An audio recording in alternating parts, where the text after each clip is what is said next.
TikTok is an interesting platform. You have silly videos, dance challenges, and oh yeah, full-on criminals. Anything from pretending to be a police officer for clout to murder. Though at first glance, these people don't stick out. I mean, come on, you keep scrolling and forget half the videos you watched. It is worth noting everyone on this list has a horrible reason they're in today's video. Welcome to TikTokers who became horrible criminals.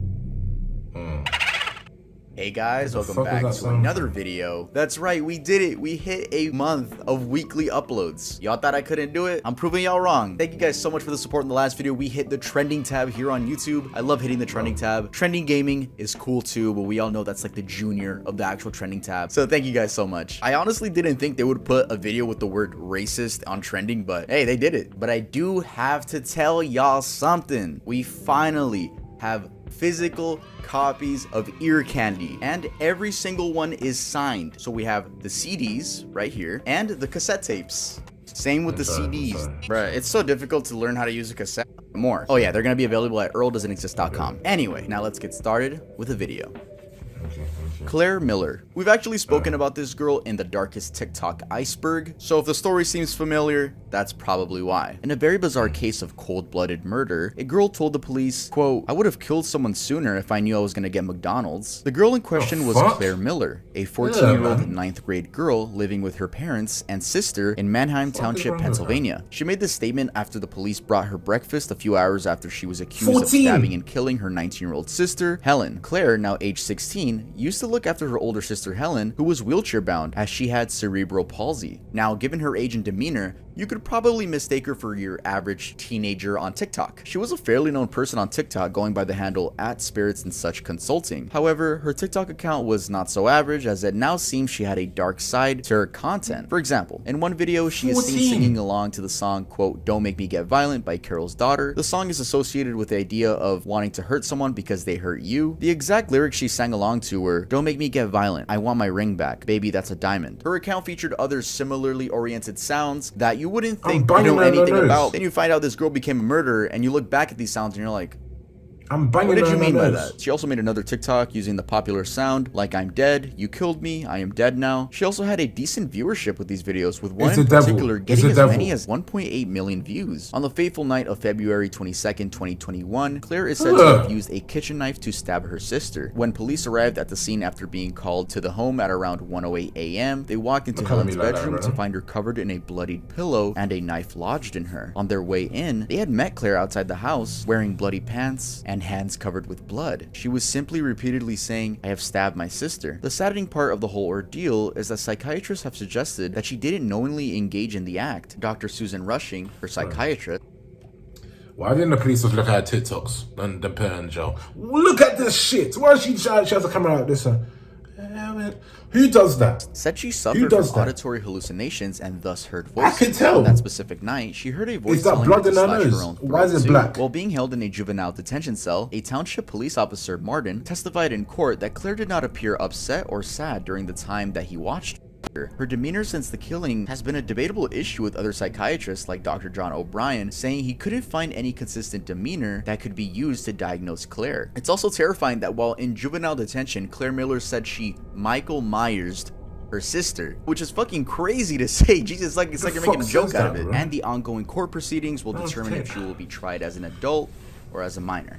It's anime, I'm telling you, it's anime. Marianne Oliver Snow, another TikToker involved in a horrible crime, is the cosplay influencer and OnlyFans model. Mary Oliver Snow, aka Yandere Freak, aka Yandere Snow, aka Snow and the Salt Queen. In 2021, Snow, age 23 at the time, who also posted Yandere cosplay content on Instagram, was charged with second-degree murder for allegedly drunkenly shooting and killing their friend, Helen Hastings, in the wee hours of January 17th. Snow, who goes by they/them, had about 1.6 million TikTok followers at the time of the incident and was an internet celebrity in the cosplay community due to their performance and mimicry of various Japanese anime characters, especially Junko from Danganronpa. Alright, I don't know if it's Junko or Junko, y'all don't roast me on that because I don't play that video game. A Japanese character in a video game where teens are locked in a school and forced to fight a murderous bear to death. How were Snow and the victim Helen related? Well, they were in a tightly knit social circle of cosplayers in Houston where Snow was the central figure, but they had known each other since Hastings was in 10th grade. Hastings, who went by they them as well, was also fairly influential in the cosplay community in Houston as they had 120,000 TikTok followers at the time of their death. The two spent a lot of time together, and even on the night they shot Hastings, they were at home watching TV. On that night, Snow pointed a gun at Hastings and shot them. Hastings went on life support for 2 days before eventually passing due to injuries on January 19th. According to the criminal complaint, the defendant stated they had been passing the gun around for hours and had been playing around with it. The defendant said they weren't paying attention hard enough and they might have been too drunk. The defendant said the compliant came up to them and was joking around, telling the defendant, "Ooh, shoot me," as they were laughing, and the defendant said, "Oh, okay," and said it went off, saying they were in shock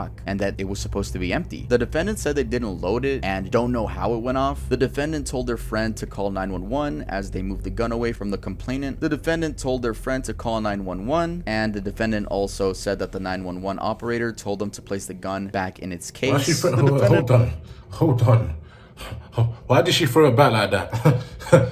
I'm sorry, I had to rewind that shit back. The defendant told their friend to call 911, and the defendant also said that the 911 operator told them to place the gun back in its case. The defendant also stated that they were watching Gotham, knees are so red. Why they like said that they were drunk, laughing, messing around, and the gun had never been fired before. Later, Snow got indicted, and according to Texas law, they faced up to 20 years and up to $10,000 in fines for second-degree murder. They've been out on a bond of $20,000. The exact accusations against them included recklessly causing death by pointing a handgun and pulling the trigger. Snow initially claimed that the shooting was an accident, that they were friends playing around with a Glock handgun they believed was empty, but the evidence presented by the prosecution suggested otherwise. For example, Snow posted disturbing content on their social media accounts. Bro, she's lucky bad. For a killer, she's lucky bad. Might have to tap her where she's at.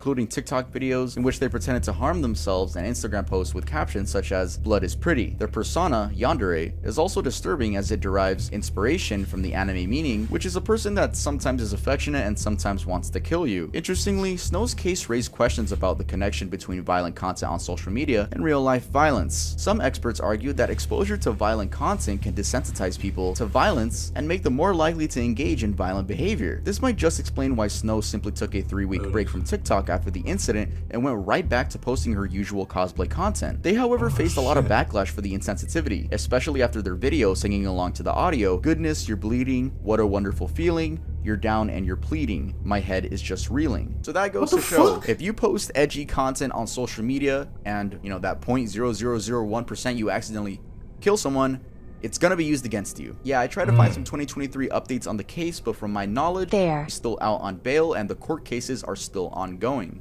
Ali Abulaban. On October 26, 2021, popular TikToker Ali Abulaban shot and killed his wife Anna Abulaban and a man, Rayburn Cardenas Barron, in a twisted case of suspected extramarital affair. This happened at their apartment in Spire, San Diego. Abulaban, aged 29 at the time, was a TikTok star that went by the username @JinKid and had a little over 940,000 followers on the app. His rise to fame was a result of his popular impersonations of the character Tony Montana from Scarface. In the movie, Montana is a powerful drug kingpin in Miami. Ali also did other comedy acts and impressions. So, how did the murder happen? Well, a few days earlier, on October 18th, Ali had been forced out of his 35th floor apartment by his wife and had moved into a nearby hotel. However, he had a secret key and later used it to sneak back into the home and planted a listening device on his 5-year-old daughter's iPad. He had suspected that his wife was cheating on him, hence the listening device, and in the afternoon of October 26, 2021, Ali listened in on the device and he heard his wife and a man, quote, giggling and talking. He rushed to the apartment and just around 3:10 p.m., the police were notified of the shooting. He had gone in and shot at the man, 29-year-old Barron, 3 times before shooting his wife, 28-year-old Anna, once in the head. Both died at the scene. Ali then took off and went to pick up his daughter from school. Afterward, he called his mother to confess killing his wife and then called the police. He was arrested while traveling on the eastbound highway about 45 minutes later with his daughter in the vehicle. The prosecution claims that...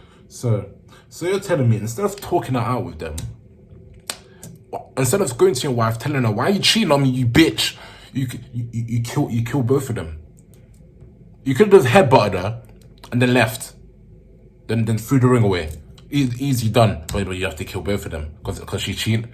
Ali was motivated by jealousy and a desire to control his wife. He pleaded not guilty to the charges, and his defense team argued that the prosecution's case was based on circumstantial evidence. The defense also argued that Ali's mental state at the time of the killings was impaired by the use of cannabis, which may have affected his perception of events. But it didn't work out because there was security footage of him running out of the apartment in a hurry. In addition, San Diego's deputy DA Taryn Brass reported that when Ali picked up his daughter from school, he was still carrying the murder weapon. The judge on the case ordered that he be held in prison without bail.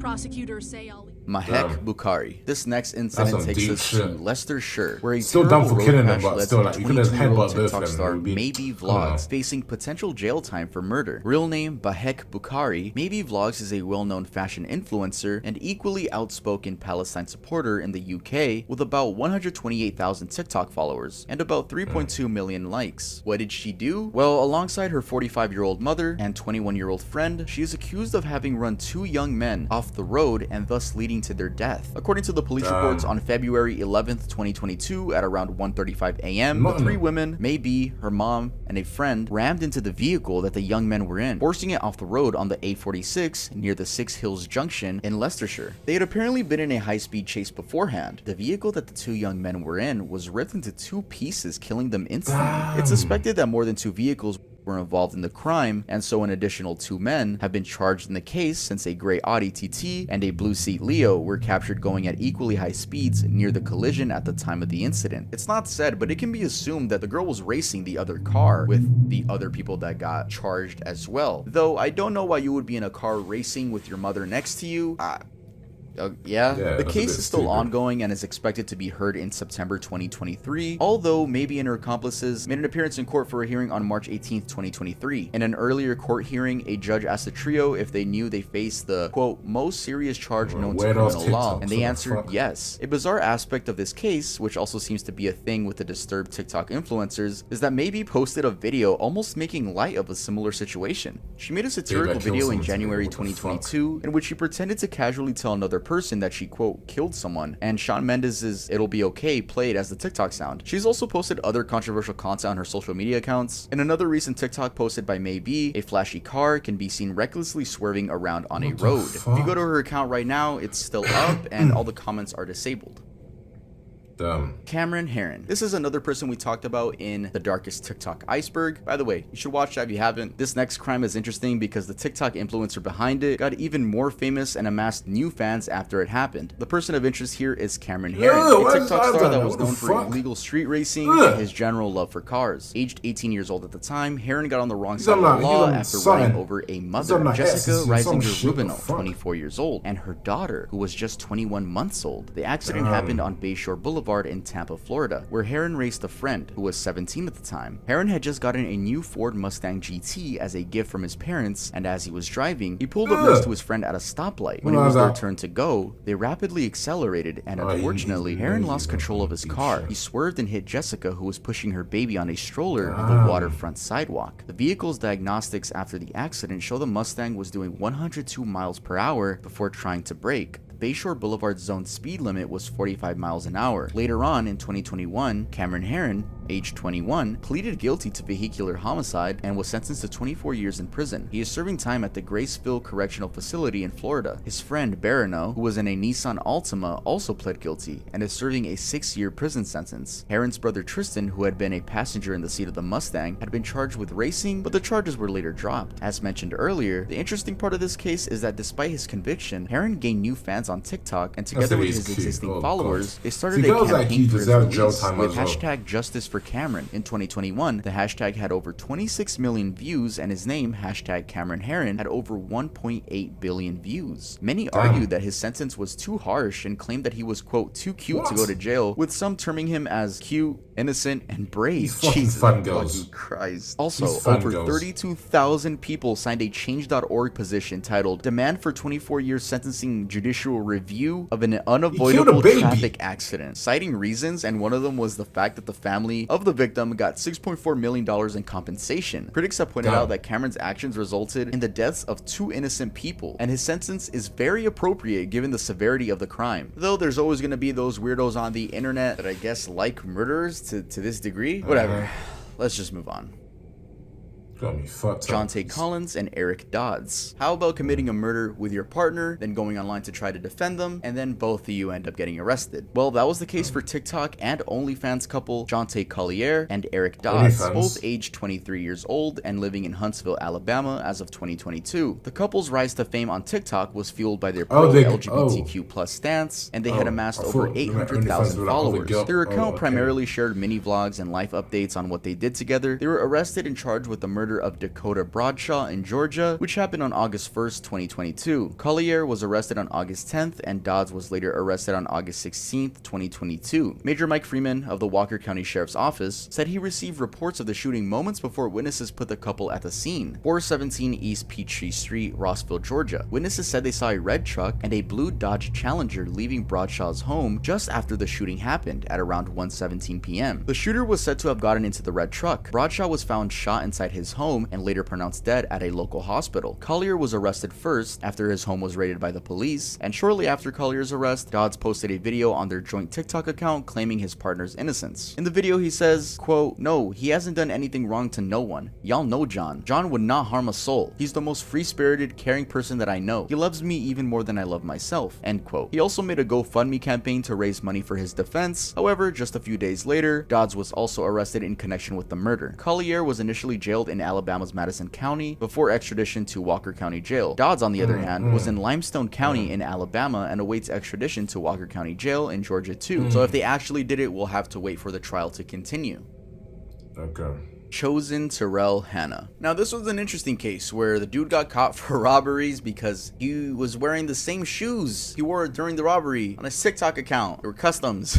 Let's talk about it. Chosen Terrell Hanna, a popular TikTok personality with more than 149,000 followers and a little over 1.6 million likes. He was popular for edgy videos mixed with regular dancing and lip-syncing videos. It was actually one of these videos that led investigators right to his doorstep after they identified his dyed pinkish purple hair and custom white Nike sneakers as resembling those worn by the person that they were looking for concerning a series of robberies. As it turned out, 22-year-old Terrell Hanna from Redford Township had robbed stores on 4 different occasions between December 1st, 2021 and February 1st, 2022. These stores included a 7-Eleven, gas station, and a tobacco shop. On December 1st, 2021, at a 7-Eleven store, he pulled a gun on a clerk and got away with an unknown amount of cash. On January 13th, at a Marathon gas station, he pressed the gun on the clerk's back and took off with the money. Later on January 26th, he robbed the 7-Eleven again. His last robbery was just 6 days after the last, where he robbed a tobacco store and took off with cash and a bunch of cigars. Investigators got a tip from the gas station witnesses that the guy looked like someone they knew on Snapchat. Username given chosen_1. They used this to find his username on TikTok. They specifically identified his Nike shoes with red dots as the same ones worn during the robbery. Also, his hair, it's dyed purple and pink. They also said it was sticking out of the ski mask. With that as evidence, investigators raided his home and found items believed to have been used during the armed robberies. He is being charged with robbery and possessing a firearm during a violent crime, which carries a prison sentence of over 20 years. Make videos after robbing.